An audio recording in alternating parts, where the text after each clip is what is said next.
Your spirit guides are always present to assist you, and they are doing so by sending you oblique signals and signs. But the easiest way to get their assistance is to ask for it straight from them. Therefore, even if this is your first time contacting your guides, the quickest and easiest method to do so is to raise your frequency and then just speak out to ask for their advice. There are a plethora of alternative techniques, some considerably more sophisticated, to enhance your bond and facilitate communication with your guides.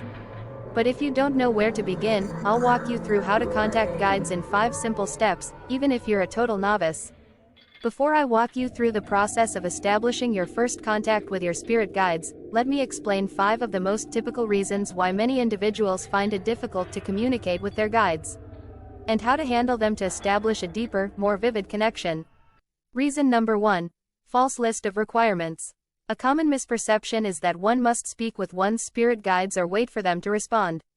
That they must be some kind of holy, enlightened entity composed entirely of love, who never commits a sin. Because we are only human, mistakes are inevitable. Making errors and growing from them is a necessary part of the trip. You are here to learn. As teachers, your spirit guides anticipate mistakes from you and are available to offer guidance and support. Irrespective of the errors you believe you have made or your belief that you must devote yourself to a more complex spiritual practice. When you ask for help, your guides will be there to assist you. Reason number 2. Limiting beliefs. Expanding on from the previous argument, if you believe you're deserving or deserve aid from spirit guides, how do you believe this will impact the frequency and content of your thoughts?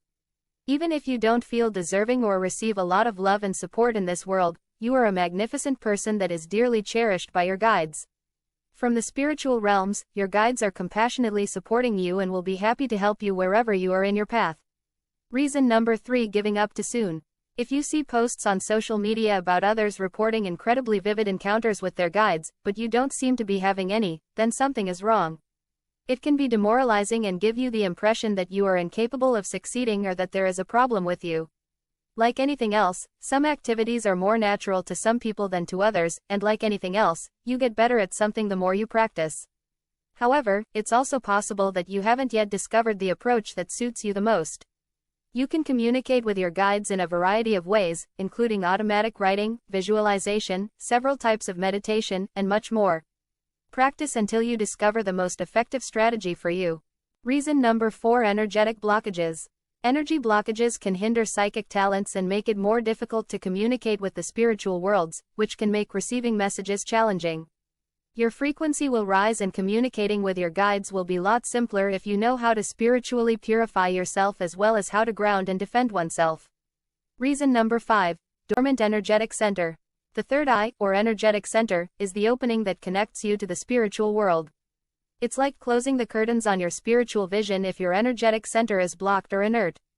Activating your energetic center and removing energetic barriers facilitates a much simpler connection to your divine support team. To do this, you can set an intention, practice a variety of methods, including guided meditations, and learn to recognize the signs that present themselves to you. How to connect with your spirit guides in 5 simple steps. Thus, even if you have never contacted your spirit guides before, here are 5 simple ways to help you do so. These steps should only be used when you're in a peaceful place and have at least 15 to 20 minutes before you're interrupted. Step number 1. Be willing to receive guidance. You should be open to receiving instruction and answers from your guides before making any attempt to reach them. Though it may seem apparent, your guides will only help if you genuinely want it and ask for it. They won't meddle or do anything that makes you uncomfortable unless it's necessary for your personal well-being and spiritual development. Even if you disagree with their recommendations, you still need to be open to listening to their advice. Your mentors will never compel or put pressure on you to follow their advice, even though it is always up to you. Contact and discussion with your guides are usually extremely pleasant, but it's better to approach them with appreciation and a desire for instruction. Similar to how you would approach a physical teacher, as opposed to approaching your guides with preconceived notions and only seeking validation for those notions. Step number 2. Become present and turn your attention inward. Now start to slow down your breathing, paying attention to each breath in and out. Continue doing this for a few minutes until you start to feel calm in both your body and mind. Now focus your attention inward, and close your eyes if you haven't already. Pay attention to the sensations in your body, particularly in your arms, body, chest, and legs. After then, focus your attention on your heart center. Step number 3. Asking for guidance. You can now start asking your advisors for assistance with anything you need help with. You could pose queries to them like, what can I do to bring myself peace of mind right now? What am I missing that, if I made changes in my life, would help me find joy and inner peace? Is John thinking of me in the best way possible? You can ask questions as if you were speaking to someone in the same room as you, and you can converse with your guides both verbally and mentally. I sense your inquiries reaching them. Step 4. Becoming aware of their guidance. Give yourself some time to ask for direction, then give your body and mind space to calm down and stay at ease. Allowing yourself to be receptive to any noises, sights, touches, or sensations you may experience. Your guides will get in touch with you and help in various ways, such as examples of the presence of your spirit guides, sensations of inner wisdom. Some books or objects may fall to catch your eye. Loud sounds, unusual touch and sensations, such as a hand brushing against your shoulder or hair. Thoughts that are repeated, having specific pictures pop into your head, and a ton more. Step 5. Follow their guidance. If you choose to heed the guidance of your spirit guides after you have become aware of their messages, this strengthens your connection to your guides and invites them to stay in touch with you to help you even more. If you're not sure what they're recommending, especially if this is your first time getting in touch with your guides, take your time.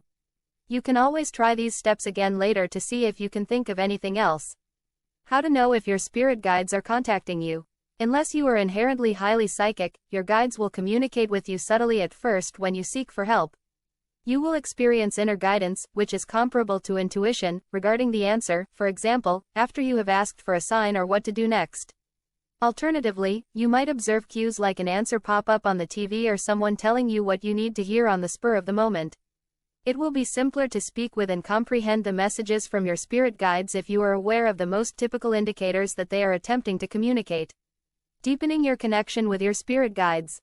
Now that you know how to communicate with your guides, it's worthwhile to try out a few different approaches to see which one suits you the best and how you may begin getting spiritual direction right now.